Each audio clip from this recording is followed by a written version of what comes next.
우리에게 주시는 하나님 말씀 함께 보시겠습니다. 자, 오늘 우리에게 주시는 하나님 말씀은 로마서, 오늘 로마서 13번째 시간이죠.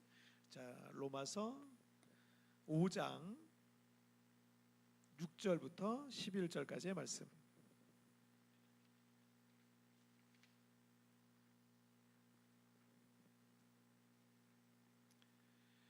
자, 로마서 5장 6절부터 11절까지의 말씀, 로마서 5장 6절부터 11절까지의 말씀 한 절씩 교독할 때 제가 6절 말씀 먼저 봉독해 올리겠습니다.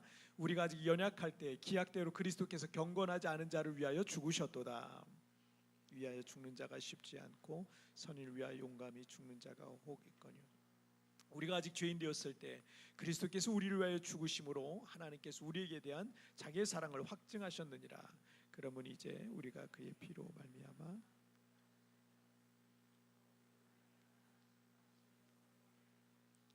곧 우리가 원수 되었을 때 그의 아들의 죽으심으로 말미암아 하나님과 화목하게 되었은즉 화목하게 된 자로서는 더욱 그의 살아나심으로 말미암아 구원을 받을 것이니라.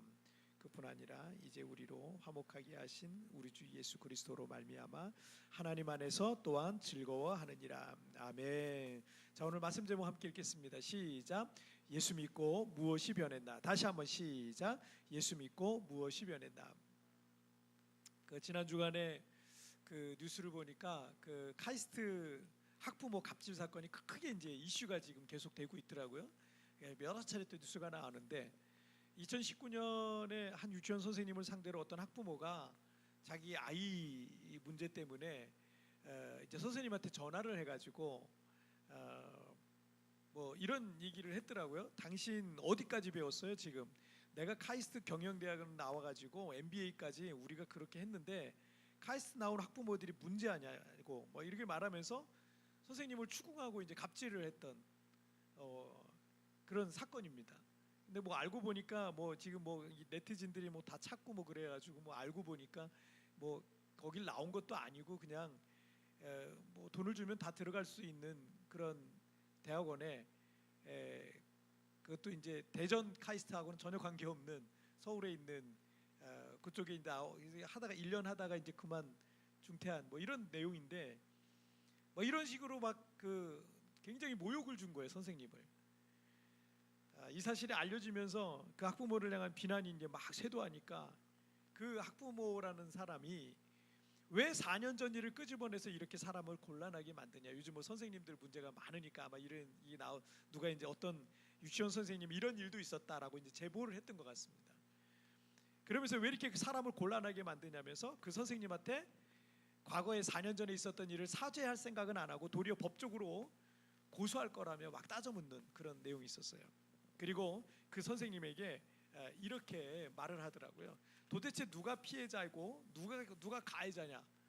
제 인생 탈탈 털린 거 보세요. 속 시원하세요? 사회적 갑질, 선생님이 학부모인 날 낙인 찍기 한 거라고는 생각을 안 하셔? 라고 하면서 오히려 뻔뻔하게 이렇게 되묻고 있는 그런 모습이에요.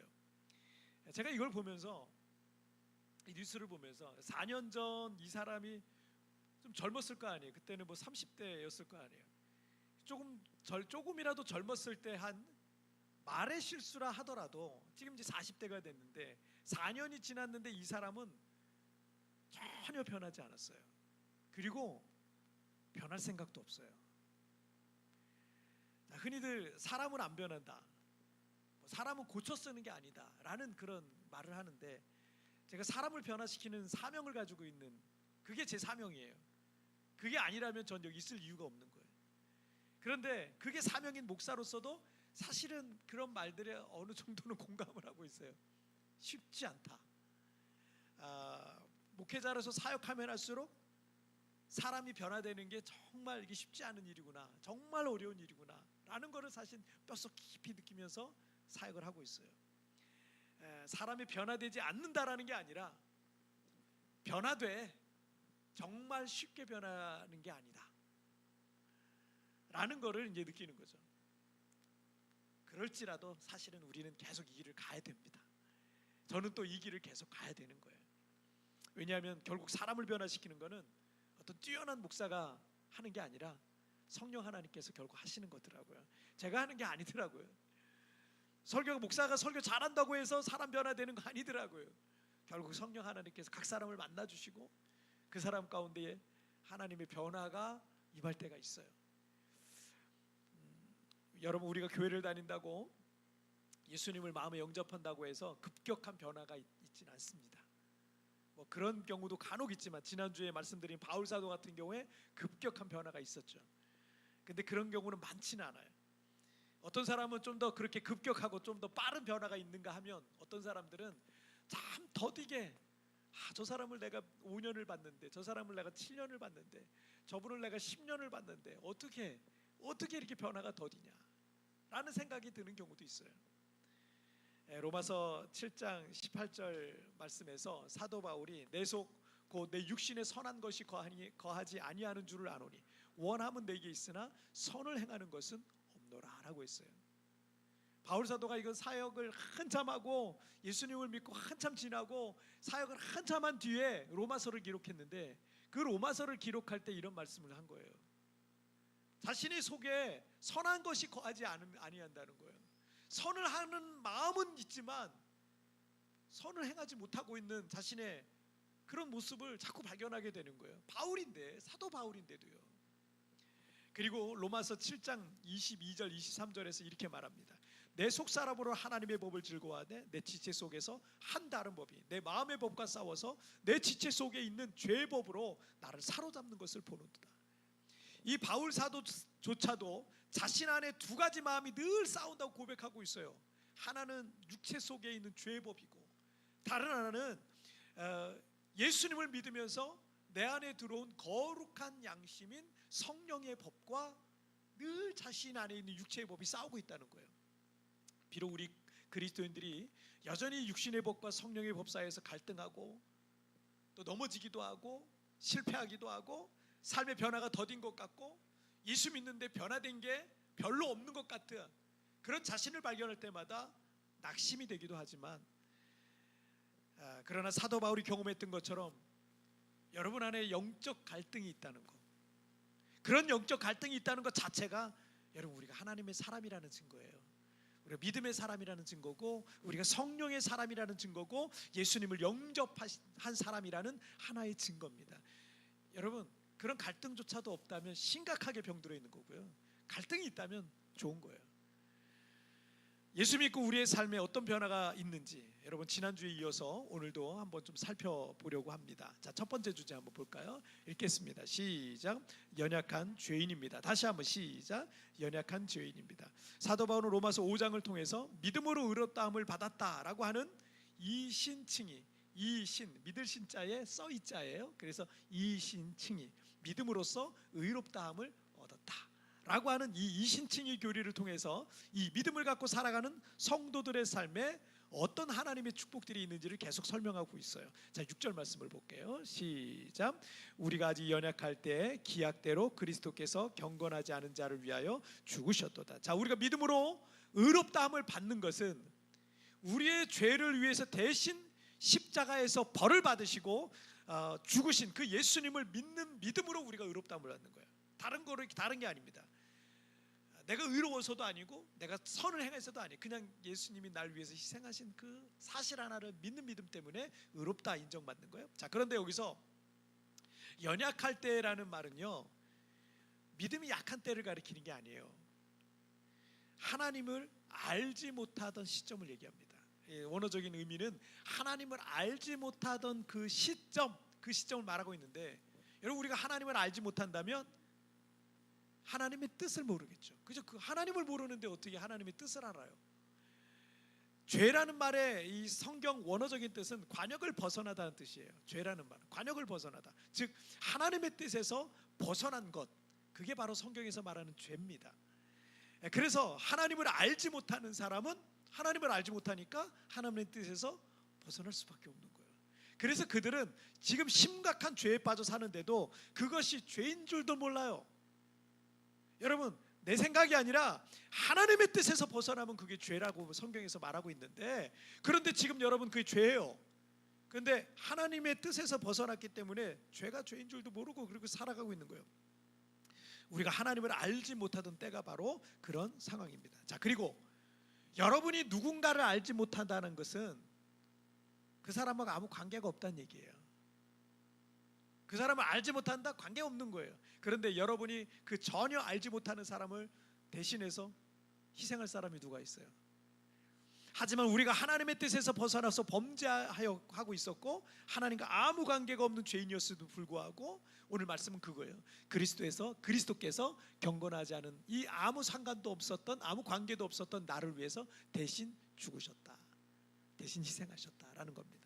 자, 그리고 7절을 한번 보시겠습니다. 7절 시작. 의인을 위하여 죽는 자가 쉽지 않고 선의를 위하여 용감히 죽는 자가 혹 있거니와. 자, 어떤 사람에게 있어서 가장 중요한 것이 자신의 목숨일 겁니다. 그런데 그 가장 중요한 것을, 내 가장 중요한 내 목숨을 무가치한 일에 그냥 버린다면, 그러면 그 희생한, 내가 희생했지만 그 희생한 자신조차도 무가치한 존재로 여겨질 수가 있는 거예요. 때문에 누군가를 위해서 희생한다고 하더라도 그 대상이 정말 꼭 살려야만 하는 정말 착한 사람이든 정말 훌륭한 사람이든 꼭 사회에 기여를 할 수 있을 만한 그런 훌륭한 사람이라면, 그런 명분이 합당하다면 그 대상을 위해서 희생할 가치도 있는 거죠. 자, 그런데 여러분 8절 말씀으로 보실게요. 시작. 우리가 아직 죄인 되었을 때 그리스도께서 우리를 위하여 죽으심으로 하나님께서 우리에게 대한 자기의 사랑을 확증하셨느니라. 자, 그런데 우리 주 예수님께서 우리를 위해서 십자가에 달려 죽으신 때는 언제예요? 우리가 아직 죄인 되었을 때예요. 하나님과 아무 관계도 없는 사람이고요, 또 하나님의 뜻을 전혀 알지도 못하고 자기 욕심과 정욕에 따라서 범죄하고 있는 죄인이었을 때, 그때 예수님이 우리를 위해서 대신 희생하셨다라는 겁니다. 그런 때 우리 주님 예수님께서 우리를 위해서 죽으심으로 오늘 말씀해 보니까 우리를 향한 하나님의 사랑을 확증하셨다라는 겁니다. 증명해 주신 거예요. 참 사랑이 아니라면 이건 설명이 안 되는 겁니다. 찐 사랑이 아니라면 설명이 안 되는 거예요. 사랑받을 자격도 없고 사랑받을 만큼 하나님 앞에 선하고 이렇게 사랑했던 것도 아니고, 아니 오히려 적극적으로 범죄하던 죄인이었음에도 불구하고 그런 나를 위해서 예수님께서 대신 희생하신 거예요. 마스미 토요토미가 쓴 참사랑은 그 어디에라는 작은 소책자, 오래전에 읽은 책자에 그 세 가지 유형의 사랑이라는 게 나와요. 세 가지 유형의 사랑, 뭐냐면 첫째는 만약의 사랑이에요. 이 사랑은 if의 사랑이죠. 만약에 라는 말로 시작되는 어떤 조건을 충족시켰을 때 얻게 되는 조건적인 사랑이라고 할 수 있습니다.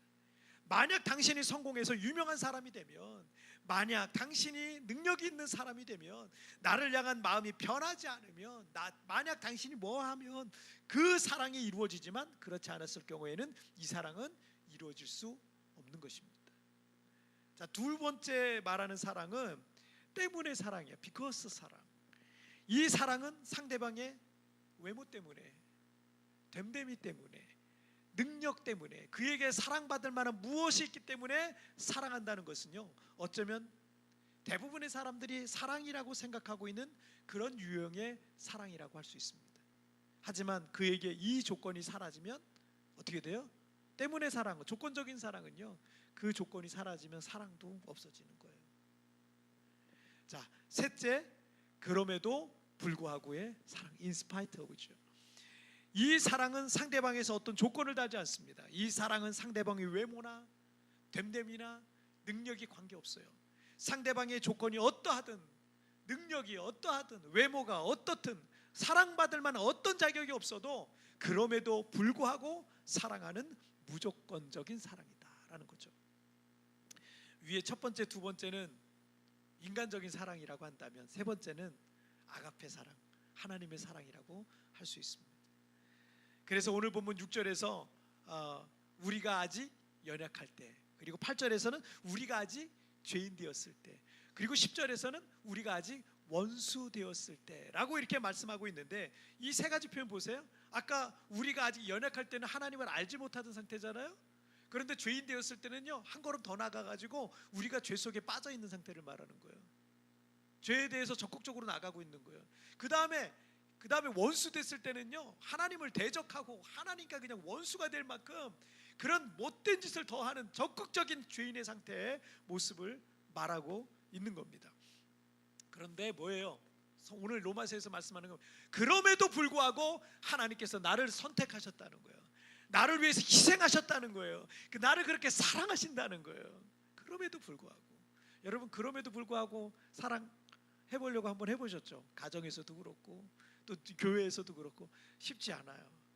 그럼에도 그때마다 하나님이 나를 그럼에도 불구하고 사랑하셨다는 걸 여러분 꼭 기억하세요. 내가 그런 존재였어요.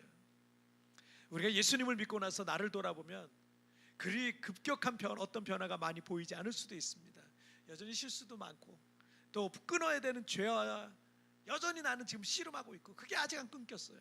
아직도 하나님 앞에 부끄럽고 사람 앞에 부끄러운 게 너무 많고 드러내놓으면 부끄러울 만한 게 너무 많은 그런 우리 인생을 살고 있어요. 어쩌면 이것은 우리가 주님 앞에 갈 때까지, 천국 갈 때까지 평생을 싸우고 씨름해야 되는 그런 문제일 수도 있습니다. 그런데 우리가 예수님을 믿고 나서 변화된 가장 큰 변화 중에 하나가 있다면 그것은 우리가 하나님 앞에서 연약한 죄인임을 인정하게 되었다는 거예요.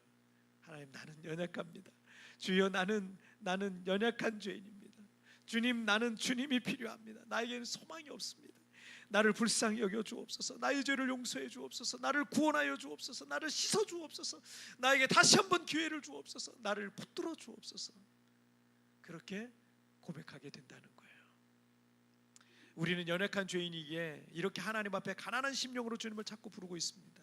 여러분 안에 이런 마음이 있다면 예수님께서는 여러분 안에, 성령님께서는 여러분 안에 계시다는 증거예요. 할렐루야. 자, 우리 두 번째 보실까요? 시작. 관계가 회복되었다. 다시 한번 시작. 관계가 회복되었다. 자, 우리가 예수님을 믿고 있다는 증거 중에 하나는 우리가 하나님 앞에 연약한 죄인임을 인정하는 마음이라고 그랬잖아요. 자, 그리고 우리가 예수님을 믿으면 나타나는 또 다른 변화가 하나 있는데 그것은 하나님과의 관계가 회복되었다는 거예요. 자, 9절 말씀을 보실게요. 읽겠습니다. 시작. 그러면 이제 우리가 그의 피로 말미암아 의롭다 하심을 받았으니 더욱 그로 말미암아 진노하심에서 구원을 받을 것이니. 아멘. 자, 우리가 나를 위해서 십자가에 달려 죽으신 예수님을 믿는 믿음 하나 때문에 의롭다 하심을 받았습니다. 나는 그리 착하지도 않은 것 같고 그렇다고 하나님께 사랑받을 만한 무엇이 있는 것 같지도 않고 의지도 약한 것 같고 자주 넘어지고 실수하고 실패하는데도 불구하고 나를 사랑하시는 하나님의 사랑을 믿는 그 믿음 하나 보시고 주님은 나를 그냥 의롭다라고 인정해 주신다라는 거죠. 자, 하나님께서 나를 의롭다 선언하심으로 우리는 하나님의 진노하심에서 구원을 받게 됩니다. 지옥으로 떨어져서 하나님의 심판을 받을 수밖에 없는 이 죄인이 하나님의 그 진노에서 구원을 받았다라는 거죠. 자, 10절 말씀을 한번 보시겠습니다. 10절 시작. 곧 우리가 원수 되었을 때 그의 아들의 죽으심으로 말미암아 하나님과 화목하게 되었은즉 화목하게 된 자로서는 더욱 그의 살아나심으로 말미암아 구원을 받을 것이니라. 아멘. 이 세상의 어떤 관계든 원수가 되어 싸우고 다투고 있을 때는요, 뒤로 계속 퇴보하는 거예요.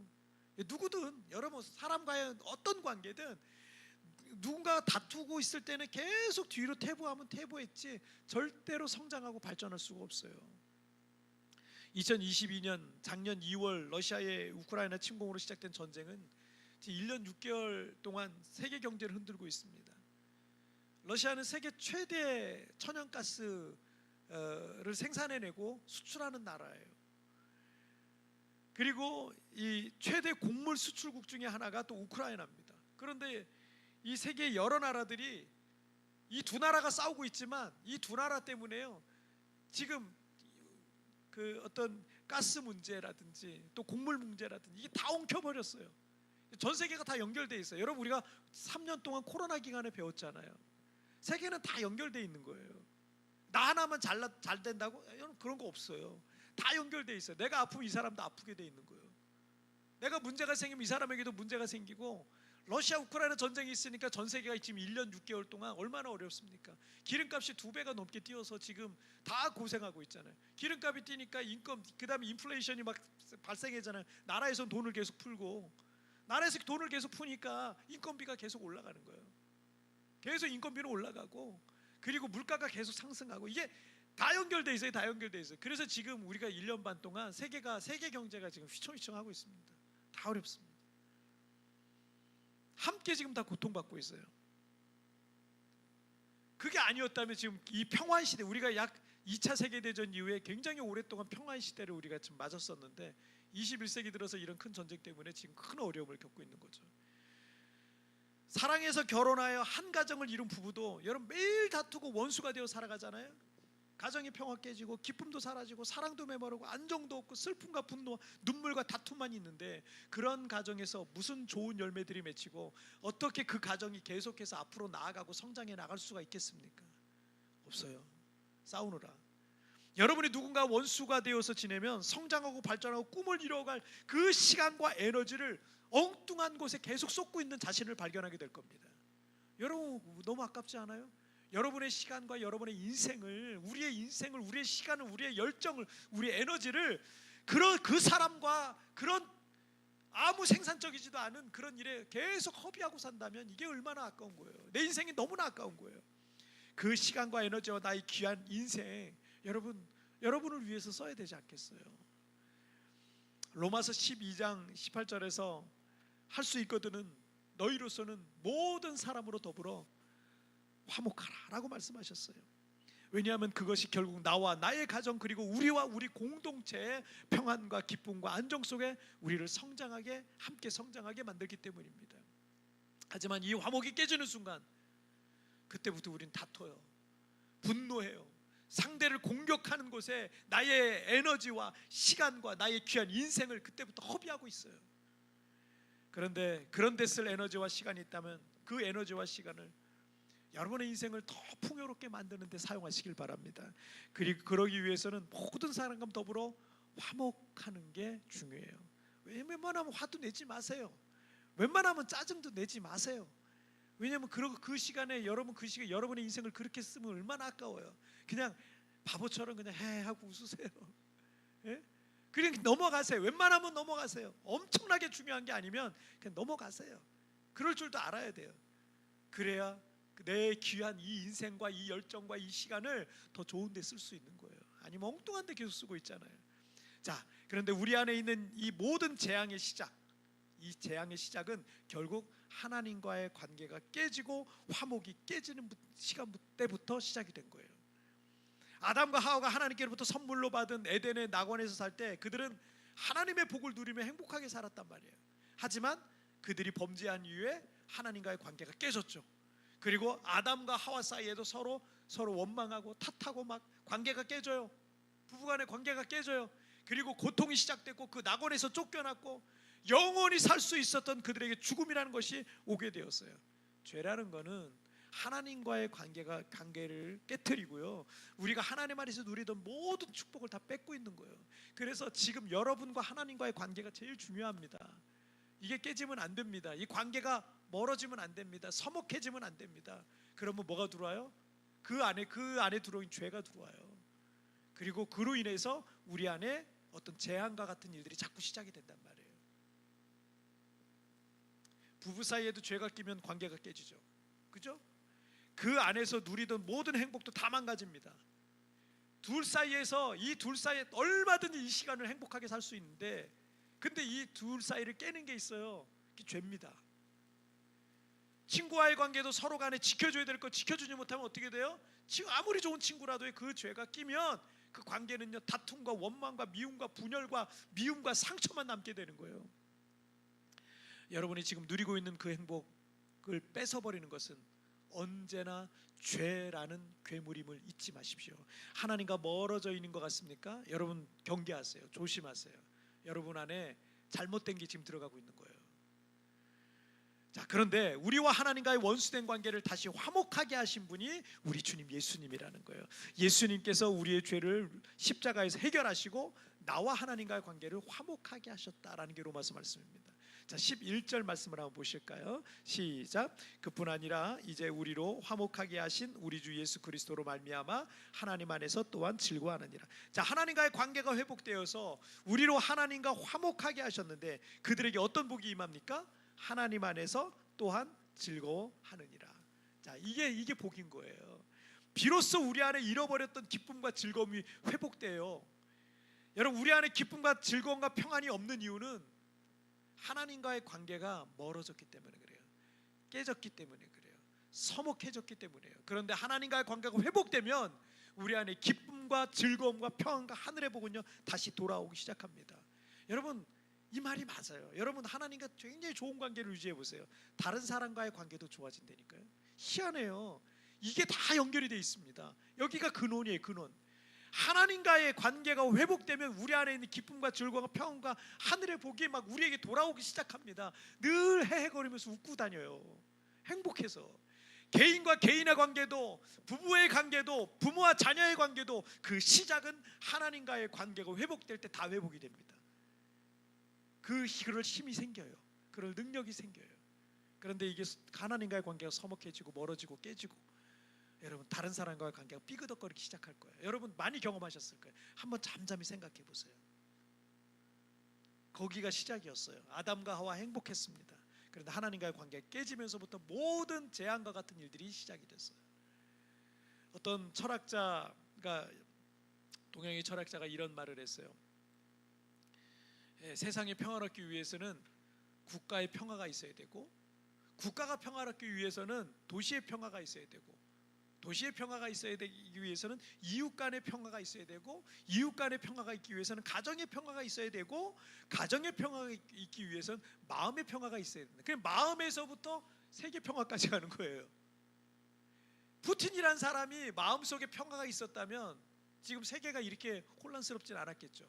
근데 그 마음속에 누군가에 대한 미움과 누군가에 대한 어떤 탐욕과 뭐 이런 게 있었으니까 세계 평화가 깨져버린 거예요. 한 사람의 마음에서부터 세계 평화까지 연결이 된다. 여기 거꾸로 이 철학자는 그렇게 마음속에 평화가 있어야 가정 평화가 있다 라고 말하는 거죠. 그게 쭉 연결되는 거죠. 그런데 여러분, 우리 마음의 평화는 어디서 오는 줄 아세요? 영혼에서 오는 거예요. 그래서 영혼이 잘 돼야지 나머지가 잘 되는 거예요. 마음의 평화는 영혼이 잘 돼. 영혼이 잘 되는 건 어떻게 되는 거예요? 우리 영혼의 주인이신 하나님과의 관계가 좋아질 때 영혼이 잘 되는 거예요. 그 하나님과의 관계가 좋아질 때 영혼이 잘 되고, 영혼이 잘 돼야 마음이 잘 되고, 마음의 평화가 임하고, 마음의 평화에 가정의 평화가 임하고, 가정의 평안에 사회가 평안해지고, 세상이 편해진다. 이런 거예요. 여러분, 주님과의 관계가 회복되지 않는 한 우리의 영혼의 진정한 평안은 얻을 수 없습니다. 오늘 본문 로마서 말씀에 의하면 하나님과의 관계 회복은 오직 예수 그리스도로 말미암아 가능해집니다.